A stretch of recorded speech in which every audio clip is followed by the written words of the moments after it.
আবারও একটি খুবই মিষ্টি অন্নপ্রাশনের কেক বানিয়ে ফেললাম। পালপাড়া থেকে এই অর্ডারটি আমার ক্লায়েন্টদের তো কেকটি খুবই পছন্দ হয়েছে, ওনারা খুব সুন্দর সুন্দর আমাকে রিভিউ দিয়েছেন।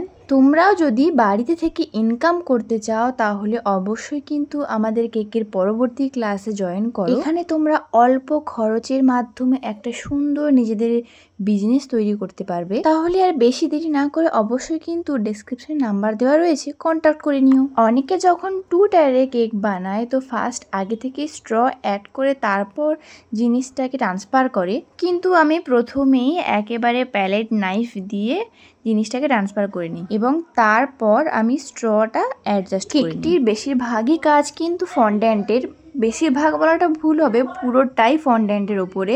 শুধুমাত্র এই ট্যাগটি এডিবল নয়। কিউট বয়টা, থালা, এই যে ঘটি, বই যা আছে সবই কিন্তু আমাকে হাতে বানাতে হয়েছে এবং যেটা খাওয়া যায়। তোমরাও যদি তোমাদের স্পেশাল দিনগুলোতে এই সুন্দর সুন্দর কেক অর্ডার করতে চাও, নিজের মনের মতো করে কাস্টমাইজ করাতে চাও, তাহলে কিন্তু অবশ্যই আমাকে অর্ডার করতে পারো। দেখা হচ্ছে পরবর্তী ভিডিওতে। বাই।